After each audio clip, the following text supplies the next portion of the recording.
Como é que tá o som? Alô, alô, testando, 1, 2, 3, testando, 1, 2, 3. O som tá ótimo. Então tá bom. Ele só capta o... Não, isso aqui a gente fica no mocó. Tá bom aqui, ó.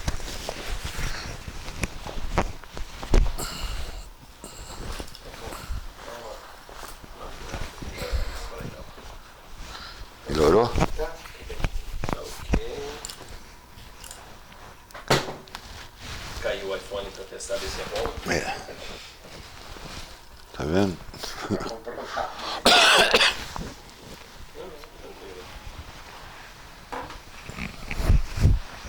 Que coisa. Olha só. Eu acho que eu vou precisar colocar o fone por fora da jaqueta. Ele tá captando. Isso, aí ele vai ficar Mais esperto. Alô, alô, testando, Ótimo. 1, 2, 3. Maravilha. Pode ir. Eu não tô mais Renato, como é que você vê a Celi Campelo dentro da música brasileira? Qual o diferencial que você, na sua opinião, você vê na Celi Campelo? Eu vejo a Celi não como artista, eu vejo a Celi como um taubatiano. Um cara que fui meio que contemporâneo dela, entendeu? Tem uma diferença entre nós de idade, mas eu nunca conversei com a Celi, nunca, mas eu via muito a Celi.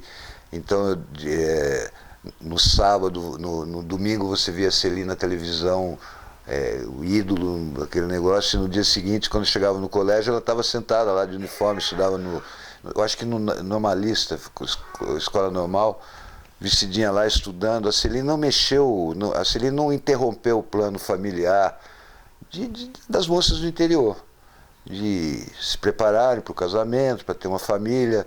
E nisso a Celi, inclusive, foi muito bem sucedida, né? Ela conseguiu fazer uma família, se estabelecer, né?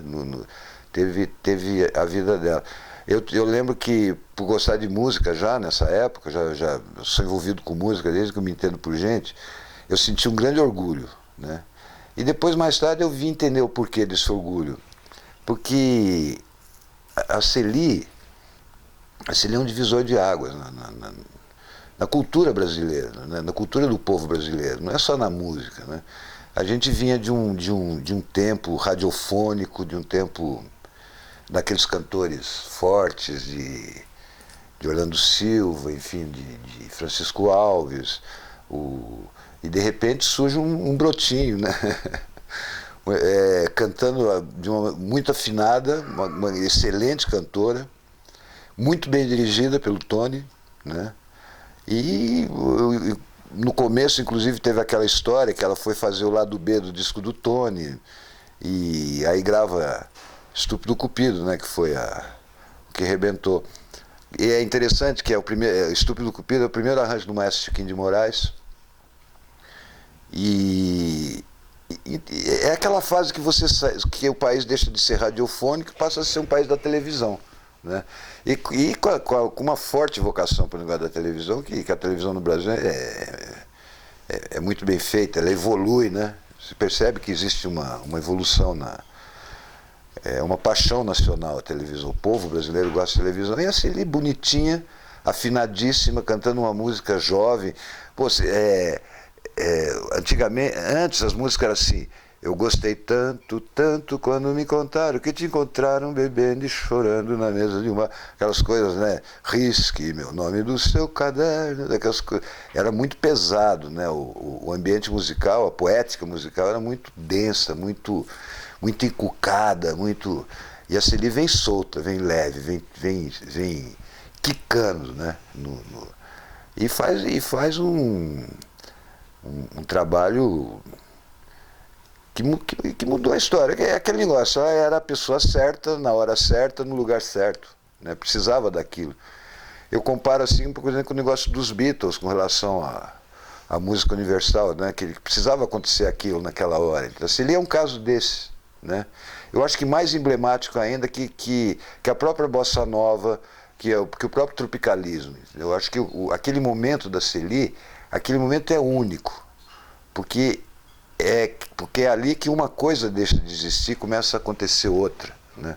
Sob a ótica que ela Dali vem Roberto Carlos, dali vem toda uma história, né? E essa música pop que... O Brasil é um país musicalmente muito evoluído, né? A gente tem uma... embora a gente tenha sempre sido administrados por matrizes americanas, a partir da CELI a gente passou a ter uma vocação para matriz também, entendeu? Quer dizer, daqui pode sair Então, se você pegar a história do rock brasileiro, que começa ali com ela, você vai encontrar Rita Lee, você vai encontrar Raul Seixas, você vai encontrar tantos artistas que pagam pedágio para CELI, né? A própria Elis, quando ela foi lançada, foi com a CELI para, e os caras falam, então tem uma cantora gaúcha de 14 anos que pode substituir. O primeiro disco da Elis é uma tentativa de... Até a capa tem insinua um pouco Embora a Elis tenha me dito que naquele momento ela fez aquilo por uma questão de ordem da gravadora, ordem superior, entendeu? Mas não era aquilo mesmo, né? Mesmo porque no disco, nesse primeiro disco, tem umas 2 ou 3 faixas que ali já está o que ela veio ser, né? Mas é bonita essa ligação, sabe? O Brasil tem uma coisa linda na história da música brasileira. Eu acho que o mais bonito na história da música brasileira são as mulheres, né? Nós temos grandes compositores, né? Os compositores, a maioria são homens, né? Mas o grande charme, o grande encantamento da música brasileira veio através das nossas cantoras, né? Você vai pegar uma Aracide Almeida com uma voz peculiaríssima, depois você vem com Dalva, que Dalva é uma magia, é uma coisa, é uma cantora... Dalva não dá para explicar, entendeu? Aí você tem Ângela Maria, aí vem Elis, Bethânia, Gal, Nara, é um mundo sem fim.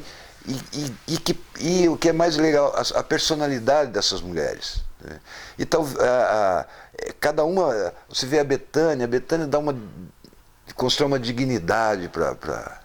Ela é uma pessoa tão digna, tão bonita, né? Que isso vem com ela, está na música dela, isso é um valor que ela repassa, né? Para a música brasileira. Você pega a Elis, por exemplo, né? A Elis uma vez falou para mim, não é a voz que canta, entendeu? Quem canta, a voz não interessa, entendeu? Se ela é bonita, que bom, né? Mas não é a voz que canta, é o coração, é a alma, né? E a CELI é aquela que chegou e falou assim, bom, avaliou, botou na balança e com muita personalidade cumpriu o programado e foi até o fim com aquilo que é uma posição inclusive bastante taubatiana, bastante do interior, entendeu? Pô, é tão bom isso também, eu vejo isso, sabe? Eu não faço nenhuma crítica com o fato dela ter abandonado a carreira no momento que ela não poderia ter feito, entendeu? Feito aquilo, né? Pô, mas foi em nome de um ideal, foi em nome de um sonho, foi em nome de um amor, entendeu? Talvez ela seja a mais bem realizada de todas, entendeu? Porque ela cumpriu o ciclo, ela sofreu uma fatalidade na vida dela, mas ela cumpriu o ciclo, entendeu? Ela não sofreu tanto quanto as outras sofreram, né? E eu pergunto assim, será que um pai e uma mãe, né, pro seu Nelson lá e para a mãe dela, será que não foi melhor assim? Eu ver a filha bem casada, a filha criando seus filhos, entendeu? Tocando a vidinha dela, sabe? E feliz, sabe? O Tony, que foi o mentor disso tudo, entendeu? Que não sei nem se isso foi uma coisa planejada, porque, na verdade, ela gravou, não era ela, o disco não era dela, era dele, ele abriu um espaço para ela. O Tony, depois disso, o Tony lança, o Tony continua, né? E faz uma transformação, faz outra transformação magnífica na música brasileira. Porque ele lança o Sérgio Reis com Coração de Papel, depois ele traz o Sérgio Reis para o universo sertanejo, que é uma coisa que ele conhece bem também, por ser taubatiano e por conhecer profundamente a música folk, a música country, essas coisas. Um cara muito bem formado, muito bem formado, acima da média. Na verdade, ele abriu um espaço que foi o seguinte, a música brasileira sempre foi litorânea. Quem mandou na música no Brasil sempre foi o Rio de Janeiro, foi o Salvador, sempre foi bem litorânea. Uma música, a bossa nova é litorânea, A música do interior estava aprisionada em Tunique e Tinoco, naqueles caras, nesses gênios, né? E ele chega e faz essa transformação. Hoje essa música é 70% do mercado brasileiro, entendeu? É lógico que o reconhecimento histórico vai vir com o tempo, né? Mas eu acho que tanto a Celi quanto o Tony são pessoas que os autores, todos os artistas brasileiros deviam se reunir. Inclusive o mercado devia construir fazer uma homenagem épica para esses caras, entendeu? Porque eles são fundamentais na música brasileira. Eu considero o Tony um dos caras mais importantes na história, nos rumos da música brasileira, entendeu? Porque ele mudou com a Celi, quando ele abre as portas abre os portos, né, para que e mudou depois quando ele intui a partir dos anos 70, é isso que se transformou no que chamam hoje de música sertaneja, né? Logicamente que o Tony, ele é exigente, entendeu? O Tony é um cara que gosta de qualidade, entendeu? Eu sei que o Tony não compactua com muita coisa que está aí, que não tem conteúdo, que é apenas uma apelação comercial, são bordões, né, para as pessoas fazerem ginástica, pularem, essas coisas, não é música, né? Mas o universo que ele revelou, junto com o trabalho dele com o Tony, é fundamental. É daí que vem o futuro da música no Brasil. Se você considerar que o Tom, por exemplo, você pega o Tom Jobim. O Tom Jobim é um cara que nasceu e morreu, e durante esse percurso ele construiu uma obra que está completa. Entendeu? Se você quer Tom Jobim, você tem Tom Jobim de cabo a rabo, né? Então essas coisas vão se cristalizando, são capítulos da história. A Celi é um capítulo fundamental, importantíssimo, talvez um capítulo essencial. Se aquilo não acontecesse naquele momento, a gente ia passar muitos anos ainda ouvindo aqueles bolerões encharcados de nostalgia, de tristeza, entendeu? E se você pensar bem, o povo brasileiro é alegre, né? Eu acho que a Celi é o primeiro símbolo do novo Brasil, entendeu? De um Brasil que está chegando e estamos chegando agora. Por isso que eu te falo, eu não falo nem como autor, nem como compositor, entendeu? Lógico que eu gostaria de ter uma música gravada com ela, porque eu morava em Taubaté, já compunha, e eu ficava fazendo música para a Celi, entendeu? Uma música que eu falo da minha vida, do dia que eu saí de Taubaté para vir para São Paulo, eu cito Celi, né? Eu falo, lá na casa dos meus pais, um sonho na cabeça, vim na mão um violão, enfim. Depois tratei de me esquecer da terra de Celi, a minha Taubaté. Entendeu? Então eu falo quando falo de Celi, eu falo como um taubatiano, eu não falo como autor, entendeu? Eu acho que esse é que é o que ela me passou, foi o que ela passou para todo o público que consagrou, entendeu? Juventude, qualidade musical. Você comentou comigo que as pessoas criticam o lance da versão. Purismo inútil, entendeu?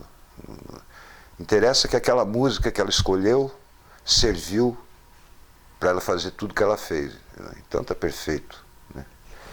Que bom que a mídia, ou a televisão, ou as pessoas estão começando a jogar um olhar sobre isso, entendeu? Porque é fundamental, é esse olhar que vai fazer com que a história oficialize, né, o trabalho desses dois, né? Eu não consigo separar Celi de Tony. Quando eu falo em Tony, eu lembro de Celi. Quando eu falo de Celi, eu lembro de Tony. Para mim, Celi e Tony é a mesma coisa, entendeu? Eles são a mesma coisa. Agora, não conheci a Celi, nunca conversei com a Celi, nunca trocamos ideias, infelizmente. Mas se ela foi uma pessoa como o Tony, um ser humano da qualidade do Tony, com certeza eu também me apaixonaria por ela, como sou apaixonado pelo Tony. O Sérgio Campelo, irmão do Nelsinho. O Nelsinho, irmão do Sérgio, é um dos campeões. É interessante isso. Ele é nadador, ele sempre foi um grande nadador, e agora ele tem mais de 70 anos, e ele compete nessa categoria, assim, é campeão mundial, recordista mundial de natação na idade dele, entendeu? Então, uma família taubatiana linda, muito bem organizadinha, tudo certo. Eu tenho uma tristeza na minha vida, que eles moravam ali na Praça Santa Terezinha, uma casinha linda, a casinha deles, da família do seu Nelson. Linda, linda. E naquela casa, uma vez, o Paul Anka ou o Nil Sedaka, não sei onde que eram os caras que, internacionalmente, eram os caras que faziam uma coisa que a Celi fazia aqui, eles estiveram em Taubaté, entendeu? Eles foram visitar a Celi.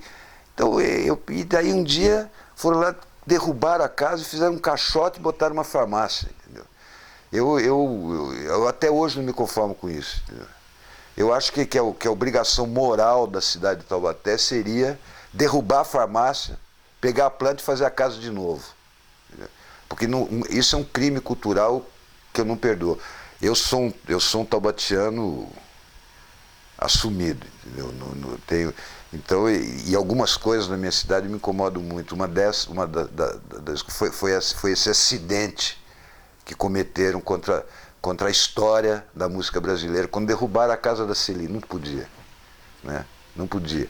Ali era hoje para as pessoas irem lá visitar, conhecer um pouco mais da história. Isso que vocês estão fazendo, por exemplo, essa garimpagem que você tem que fazer, tinha que estar lá, tinha que ter o memorial da Celi, entendeu? Por sinal, uma sugestão que eu faço ao povo de Taubaté, né?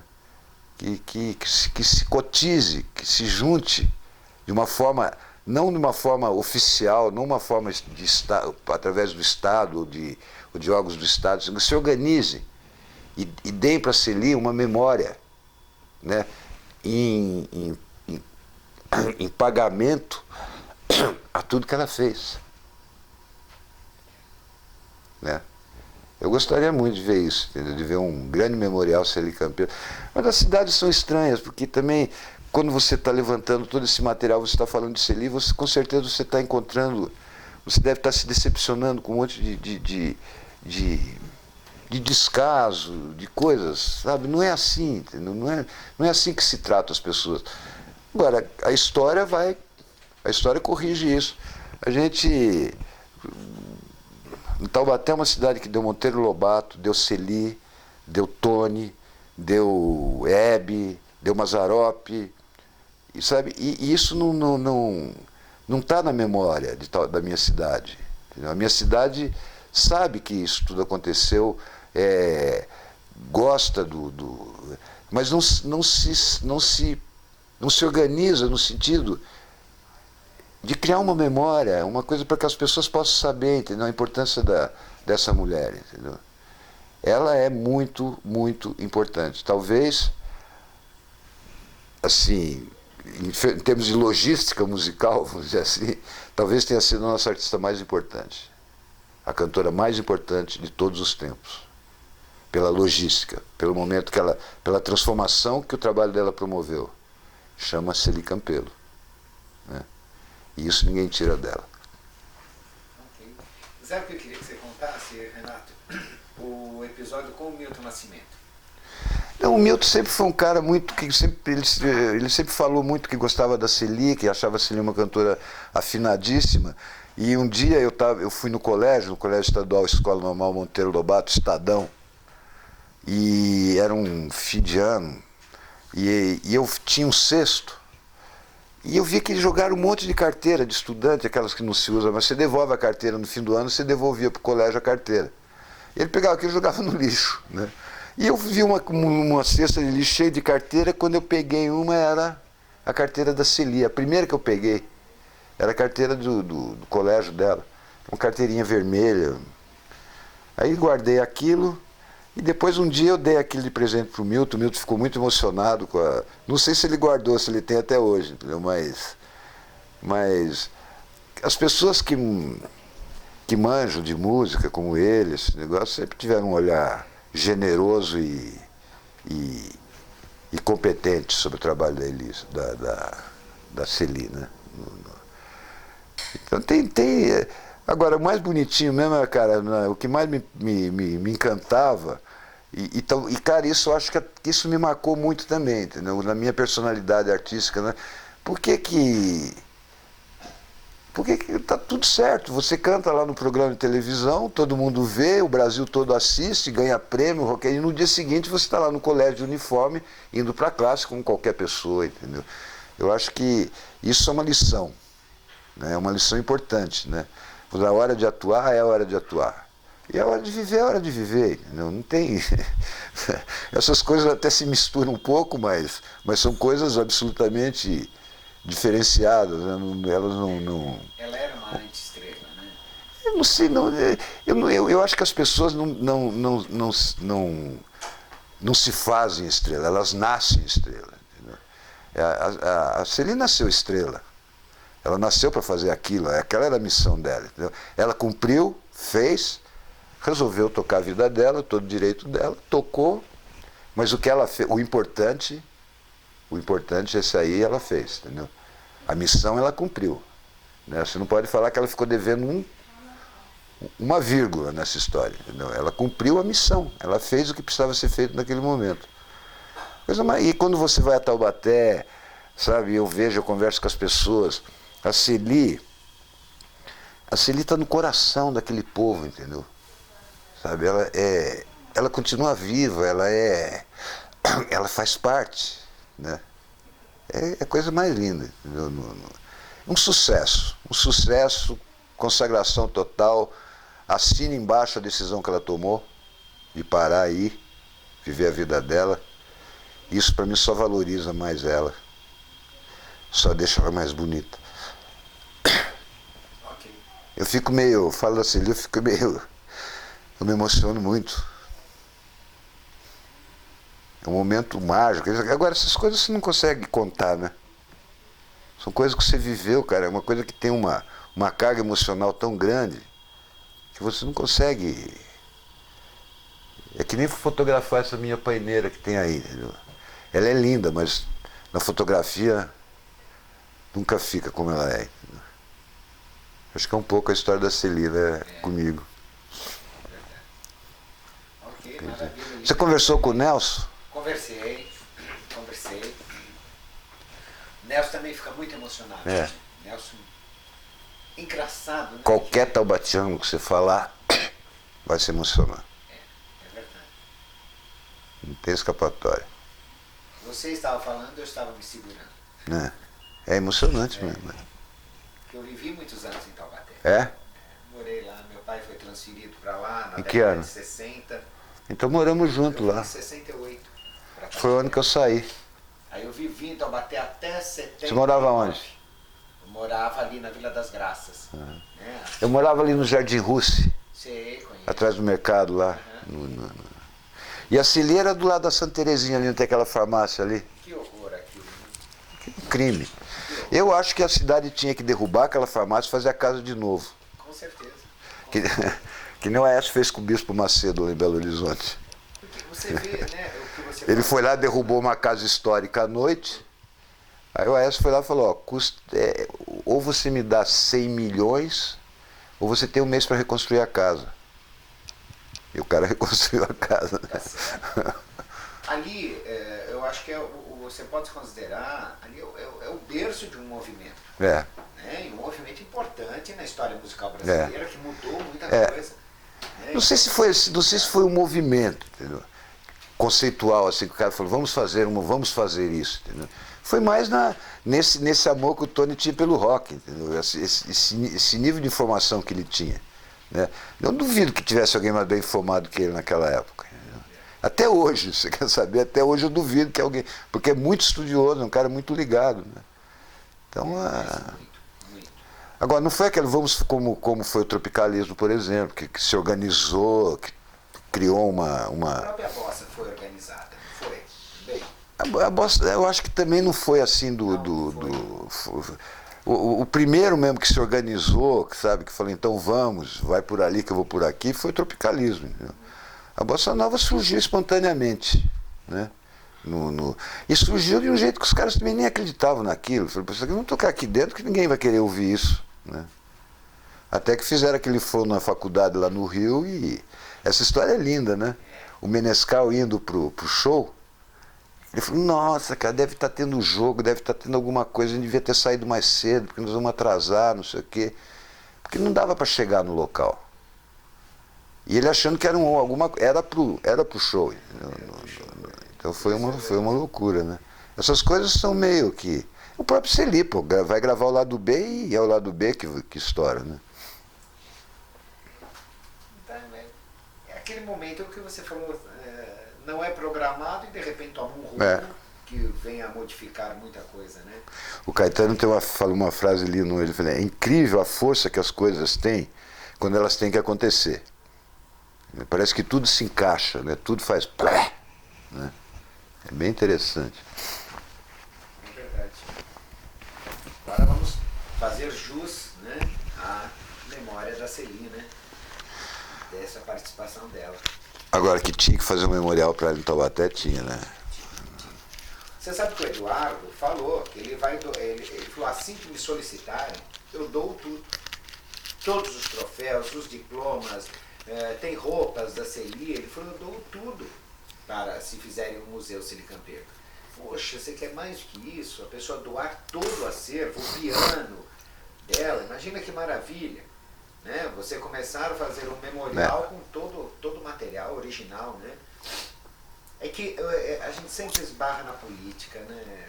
Não, mesmo porque o prefeito lá não pode sair na rua, né? Matam ele se ele for na rua, né? Peixoto. Ele pisou muito na bola, né?